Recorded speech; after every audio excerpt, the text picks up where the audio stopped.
अध्याय 21 वर्णन के द्वारा प्रभावित करना। वर्णन की कला मुख्य रूप से लेखन की कला के समान होती है। उत्तम विचारों का क्रम इस कला का मुख्य सिद्धांत होता है। इसके अंतर्गत एक तथ्य को दूसरे तथ्य से प्रमाणित किया जाता है। पहले मस्तिष्क में विचारों की कड़ी जन्म लेती है और फिर इन विचारों को सही शब्दों के चयन द्वारा क्रमबद्ध रूप से प्रस्तुत किया जाता है। वॉल्टर बैगहॉर्ट द्वारा। हमारी भाषा दिलचस्प रूप से ऐतिहासिक है। यदि आपने गौर किया हो तो अधिकतर व्यक्ति वर्णन की शैली में वार्तालाप करते हैं। वर्णन के दौरान आमतौर पर विचारों को प्रस्तुत नहीं किया जाता। हालांकि विचारों को प्रस्तुत करना बहुत आसान होता है, लेकिन इसे नजरअंदाज किया जाता है। आमतौर पर घटना से संबंधित तथ्यों के आधार पर वर्णन किया जाता है। इस तरह वर्णन का विस्तार किया जाता है। वर्णन से घटना के वक्त उपस्थित व्यक्तियों को हटा दीजिए। सोचिए अब वर्णन का प्रवाह कैसा होगा। वाक्चतुर वक्ता के पास भी शब्दों की कमी हो जाएगी। ज्ञानी से ज्ञानी व्यक्ति भी मौन हो जाएगा। भाषा के निपुण जानकारों के कंठ सूख जाएंगे और मूर्ख तो मानो सभा से गायब ही हो जाएंगे। इस प्रकार हम केवल इतिहास के नियमों का पालन करते हैं। हम कहते कम हैं और जिक्र ज्यादा करते हैं। थॉमस कार्लेल द्वारा। वर्णन का एक छोटा सा हिस्सा वक्ता को साधन प्रदान करता है। इस हिस्से में या तो कोई हिस्सा छिपा होता है या फिर जीवनी से संबंधित तथ्य, साथ ही वर्णन से संबंधित घटना के साधारण पहलू भी सम्मिलित होते हैं। वर्णन का अर्थ है किसी घटना को कथा के समान प्रस्तुत करना या फिर तथ्यों के समूह और घटनाओं को किसी किस्से के समान पेश करना। वर्णन के मुट्ठी भर सिद्धांत होते हैं, लेकिन इसके सफल अभ्यास के लिए भाषा की कला की आवश्यकता होती है। इसमें कला का उपयोग इतना गहन होता है कि वर्णन के दौरान नियमों और सिद्धांतों पर ध्यान ही नहीं दिया जा सकता। प्राथमिक तौर पर ध्यान दीजिए कि किस प्रकार वक्ता और लेखक के वर्णन का अंदाज भिन्न होता है। संवाद के विस्तार और किरदार के चित्रण का इस्तेमाल कहां नहीं किया जाता, कहां तथ्यों के विस्तार की स्वतंत्रता नहीं होती और मंच पर वर्णन की कला का अर्थ क्या होता है। निश्चित रूप से वर्णन की सभी विधियों में कुछ समानताएं अवश्य होती हैं। विवरण, व्याख्यान, वाद विवाद और अपील के द्वारा वर्णन की कड़ियों को जोड़ा जाता है। कड़ियों को इस प्रकार जोड़ा जाता है कि वर्णन का अंत बहुत प्रभावशाली हो जाए। प्रभावशाली क्षण तक वर्णन के अहम विचार को गुप्त रखा जाता है और गैर जरूरी पहलुओं को दबाने की कोशिश की जाती है। इस प्रकार हानिकारक तथ्यों को उजागर नहीं किया जाता। हम कह सकते हैं कि चाहे मंच हो या पत्रिका, वर्णन की कला में ऐतिहासिक तथ्यों के अलावा भी बहुत कुछ होता है। घटनाओं को क्रमबद्ध तरीके से जोड़ना भी बहुत अहम प्रक्रिया होती है। इस प्रकार वर्णन प्रभावशाली हो जाता है। ध्यान देने योग्य है कि मंच पर प्रस्तुत किए जाने वाला वर्णन या तो कम सुसंस्कृत होता है या फिर बहुत नाटकीय है। इसके विपरीत लेख के द्वारा किया गया वर्णन ज्यादा निपुण होता है, या कह सकते हैं कि उसमें नाटकीय प्रभाव कम होता है। लेकिन आज के दौर में मंच पर वर्णन की कला प्रस्तुत करने वाले वक्ता पुराने जमाने के वक्ताओं के मुकाबले अलग अंदाज पेश करने में विश्वास रखते हैं। आज के वक्ता या तो बहुत गौरवशाली ढंग से प्रस्तुतिकरण करते हैं या फिर आडंबरपूर्ण तरीके से जनता के समक्ष वर्णन की कला पेश करते हैं। भाषण की कला में निपुण वक्ताओं के एक ही अंदाज को बार बार सुना जाता है। भाषण की कला में निपुण वक्ताओं के एक ही अंदाज को बार बार सुना जाता है तो वक्ता में बोरियत का एहसास पैदा होने लगता है। लिहाजा वर्णन के अंदाज को एक रूपता के दंश से बचाना चाहिए। कथा और किस्से अनुसार वर्णन के अंदाज में भिन्नता आवश्यक होती है। कथा का प्रभाव। किसी घटना को लघु कथा के रूप में प्रस्तुत करना महत्वपूर्ण कला है। इस कला के माध्यम से मुख्य विचार को प्रभावशाली ढंग से प्रस्तुत किया जा सकता है। मुख्य विचार जितना गहरा होता है, उसका स्वरूप उतना ही सघन हो जाता है। वक्ता के अचानक विषय वस्तु पर पहुंचने से दर्शकों में किस्से के लिए दिलचस्पी बढ़ जाती है। किसी किस्से को उदाहरण या चित्रण के तौर पर प्रस्तुत करने से विचार का मुख्य विषय स्थिर रहता है। इस प्रकार वक्ता भाषण के मकसद को पूर्ण करता है। यदि किसी बहुत हास्यप्रद चुटकुले को नीरस अंदाज में सुनाया जाए तो जाहिर तौर पर उसका हास्य नष्ट हो जाता है। इसके विपरीत किसी नीरस किस्से को वर्णन के द्वारा दिलचस्प बनाया जा सकता है। किसी हास्यप्रद और हाजिर जवाब किस्से को बातचीत में शामिल करने का मौका आसानी से मिल जाता है।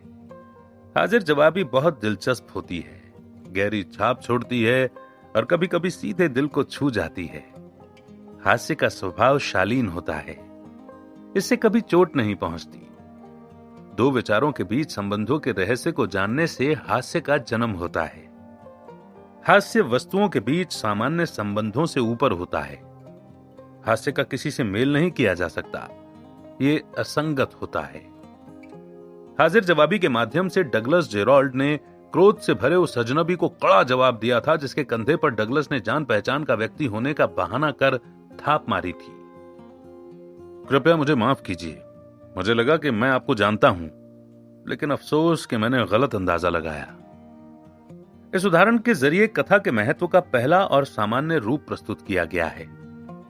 वाक्य में मौजूद तीखेपन को दर्शाने की कोशिश की गई है। इसके अलावा साधारण तौर पर पारंपरिक तरीके से भी हाजिर जवाबी का प्रदर्शन किया जा सकता है। जॉर्ज एट की पसंदीदा हास्यप्रद घटना कुछ इस प्रकार से है। रेल के एक डिब्बे में गंभीर दिखने वाले दो भद्र पुरुष एक साथ बैठे थे। एक भद्र पुरुष ने दूसरे से कहा, क्या इन गर्मियों के मौसम में आपकी पत्नी मनोरंजन के मूड में है?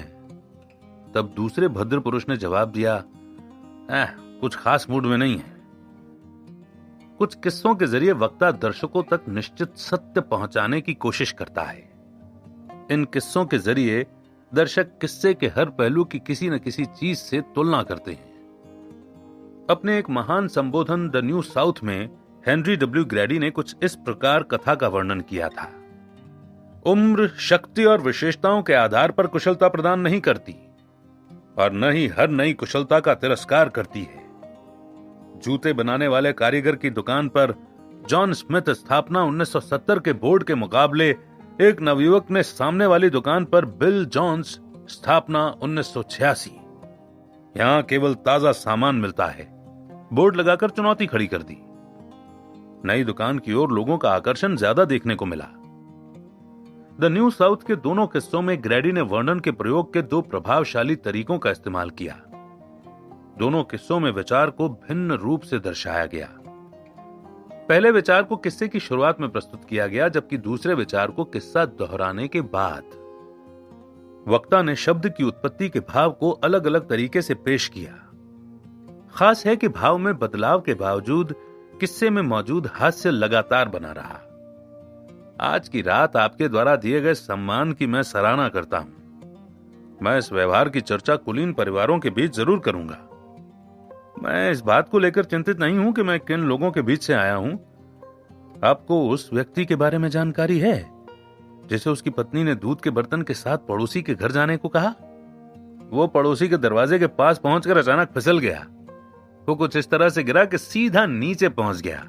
उसने संभलते हुए अपनी पत्नी की आवाज सुनी, जॉन, क्या बर्तन गिरा दिया है? जॉन ने कहा, नहीं, बर्तन नहीं गिरा है। लेकिन बर्तन नहीं गिरा होता तो टन-टन की आवाज नहीं होती। जाहिर है पीछे से पुकार लगाते वक्त तुमने साहस के लिए नहीं तो शायद प्रोत्साहन देने की कोशिश की थी। मैंने तुम्हारी आवाज में नम्रता महसूस की थी। मैं गुजारिश करता हूं कि मेरी बात समझने के लिए अमेरिकी निष्पक्षता और स्पष्टवादिता का उपयोग तुम जरूर करोगे। सुबह के वक्त कुछ छात्रों को बाइबल का पाठ पढ़ाते समय एक धर्मोपदेशक ने एक अहम सुझाव दिया था। उपदेश सुनने से पहले छात्र आपस में चिपके पृष्ठों को उलट पलट रहे थे। अगले दिन धर्मोपदेशक ने एक पृष्ठ के निचले हिस्से में से कुछ पढ़ा। जब नोहा 120 वर्ष का था तो वो अपनी धर्म पत्नी को अपने साथ ले गया।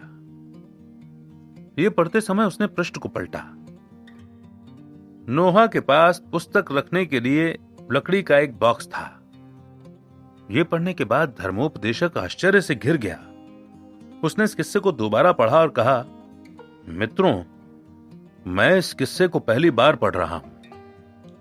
बाइबल के इस किस्से पर मेरा ध्यान पहले कभी नहीं गया।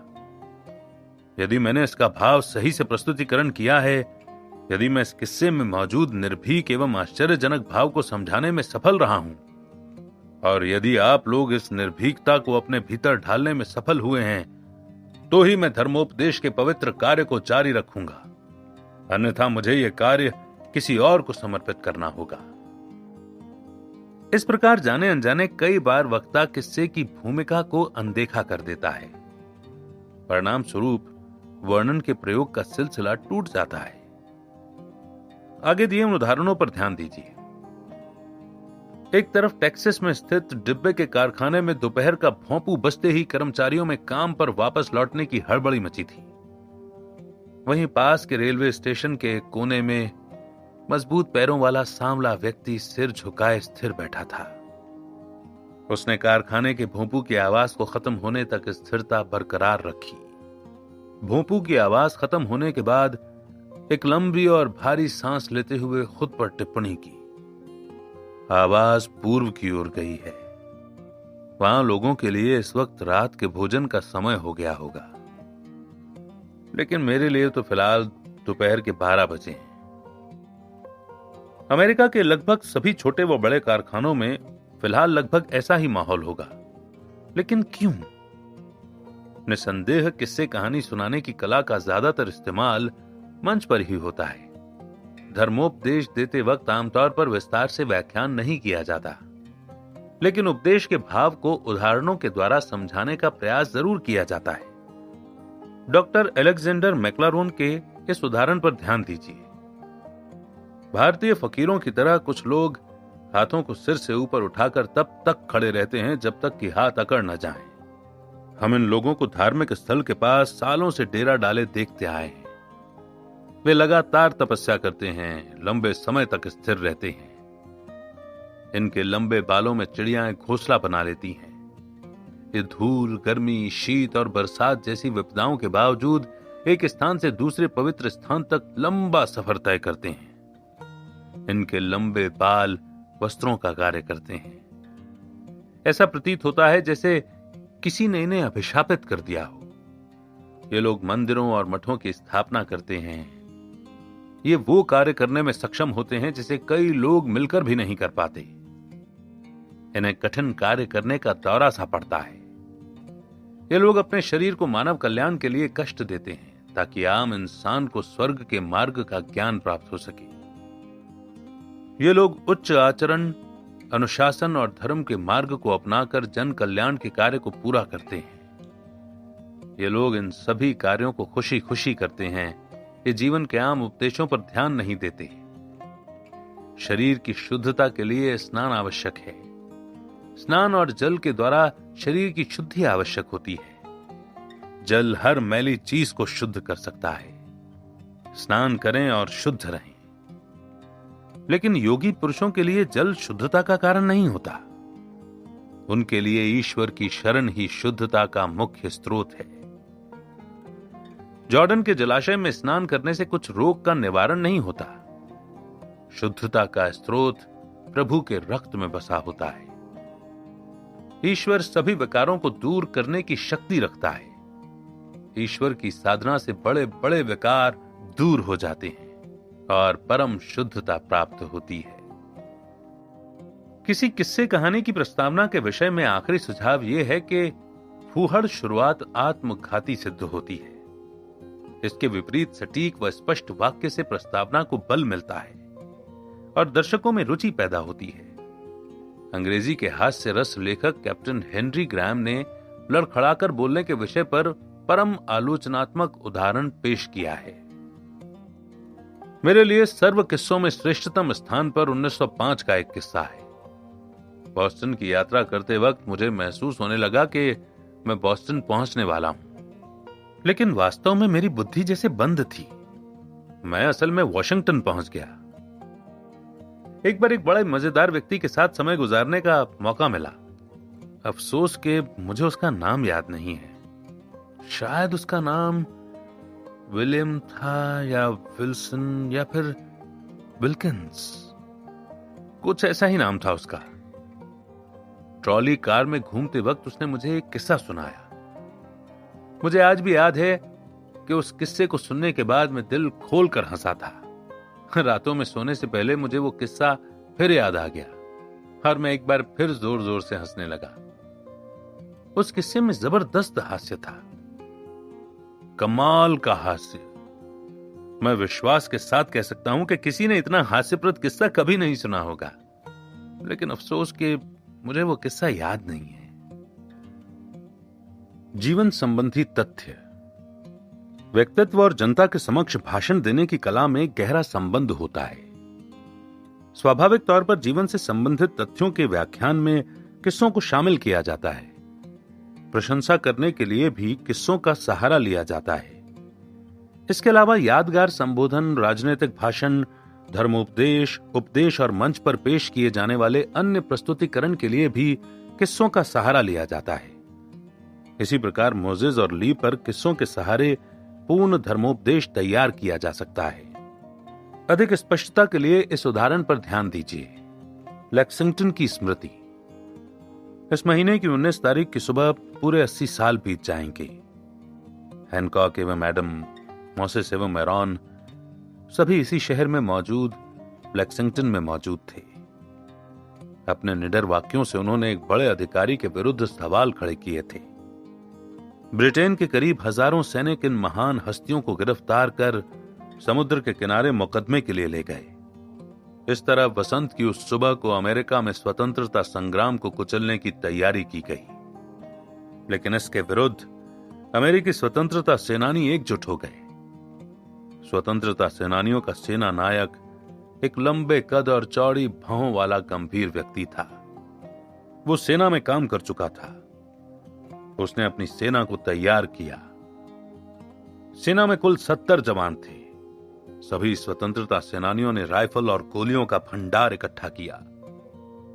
उसने सभी सैनिकों को संबोधित करते हुए कहा, यदि जंग के दौरान एक भी सैनिक घबराकर भागने की कोशिश करेगा तो मैं उसे खुद गोली मार दूंगा, और भगवान न करे यदि मेरा हौसला डगमगा जाए तो आप मुझे बेझिझक गोली मार देना। याद रहे कि हम पहले गोली नहीं चलाएंगे, लेकिन यदि उस ओर से गोली चलती है तो उन्हें कड़ा जवाब दिया जाएगा। महानुभावों, आप जानते हैं कि फिर क्या हुआ। किसानों और मजदूरों को जुटाकर तैयार की गई उस सेना ने जमकर लड़ाई की। शायद दुनिया में ऐसी गोलीबारी किसी फौज ने पहले कभी नहीं की होगी। ब्रिटिश सैनिकों की कई गुना फौज से स्वतंत्रता सैनिकों ने जमकर लोहा लिया। कई बार ब्रिटिश फौज के पैर उखाड़े। अमेरिकी स्वतंत्रता सेनानियों की यही बहादुरी आगे चलकर अमेरिका की स्वतंत्रता का मुख्य कारण बनी। उन सेनानियों की बहादुरी को यादगार बनाने के लिए उस स्थान पर एक भव्य स्मारक की स्थापना की गई। मुझे गर्व है कि मैंने भी उस छोटे से शहर में जन्म लिया है। इसी शहर की आबो हवा में मैंने अपना बचपन बिताया है। एक रविवार की सुबह मेरी मां मुझे उस स्मारक तक लेकर गई। मैंने पहली बार उस पर अंकित पंक्तियों को पढ़ा। उस पर लिखा था, ईश्वर के पवित्र कार्य और देश के लिए बलिदान करने वाले वीर सपूत।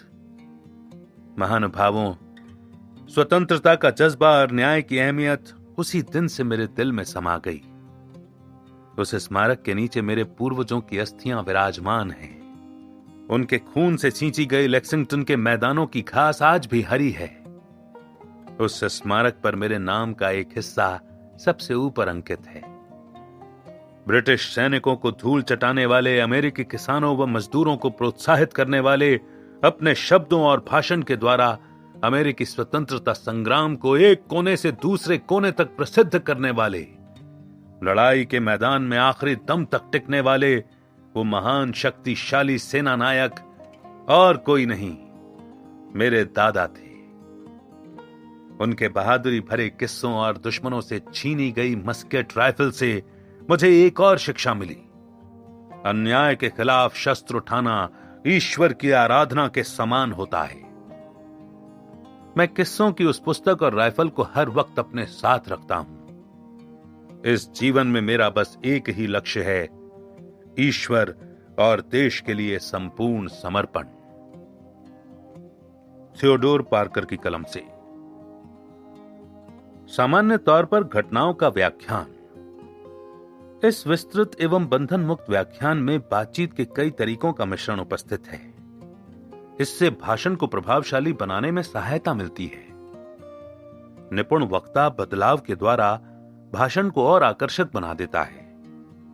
भाषण के अंदाज में बदलाव ही इस विश्लेषण का मुख्य उद्देश्य है। लेकिन इस उदाहरण को कंधे पर न ढोएं। जरूरी नहीं है कि एक ही उदाहरण सभी परिस्थितियों में कारगर साबित हो।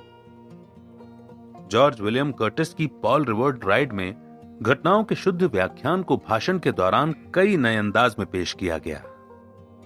उस शाम 10 बजे लेफ्टिनेंट कर्नल स्मिथ की अगुवाई में 800 ब्रिटिश सैनिक नौकाओं के सहारे कैम्ब्रिज तट तक पहुंचे।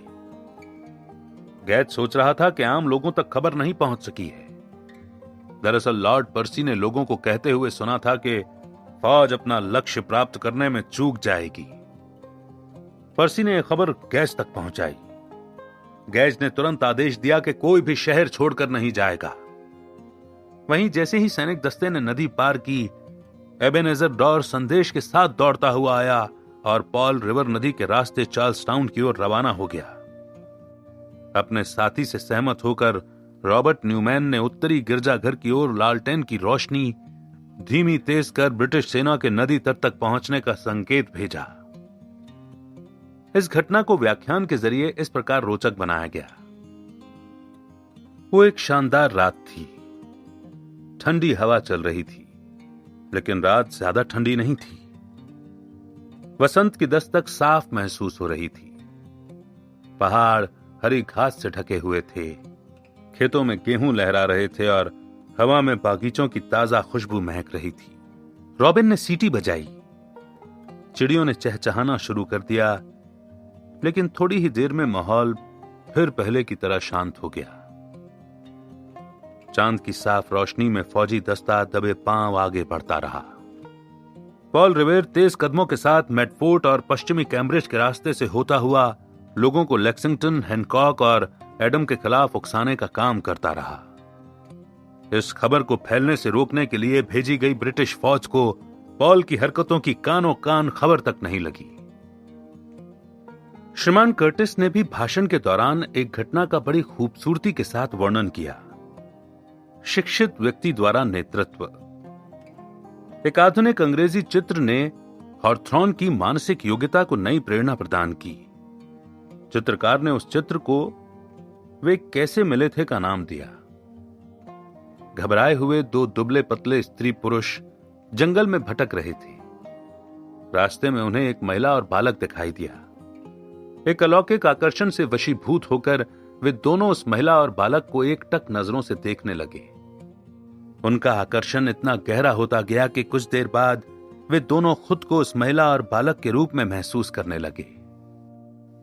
उनके गालों पर यौवन की चमक उत्पन्न होने लगी। उनकी आंखों में उम्मीद की किरण प्रज्वलित हो गई। उनके कदम विश्वास से भर गए और उनके चेहरे पर प्रसन्नता का भाव स्पष्ट दिखाई देने लगा। उन्हें ऐसा प्रतीत होने लगा कि आज उनकी मुलाकात खुद से हुई है।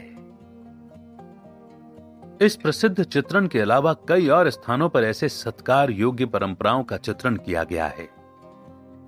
रोजर विलियम्स की शांत सीकोंक घाटी में निश्चिंतता के साथ अंडे सेती चिड़ियों से संबंधित चित्रण भी कुछ इसी प्रकार है। एक ऐतिहासिक नदी में इब्राहिम वहिप्पल का दबी हुई आवाज में पतवार चलाना। यहां जीवित लोगों के शहर में चहल पहल, वहां शहर की शांति में छुपा मौत का सन्नाटा। आमतौर पर व्यक्ति स्वयं ऐसे स्थानों पर नहीं जाता, लेकिन ऐसे स्थानों की परिस्थितियों को महसूस जरूर करता है।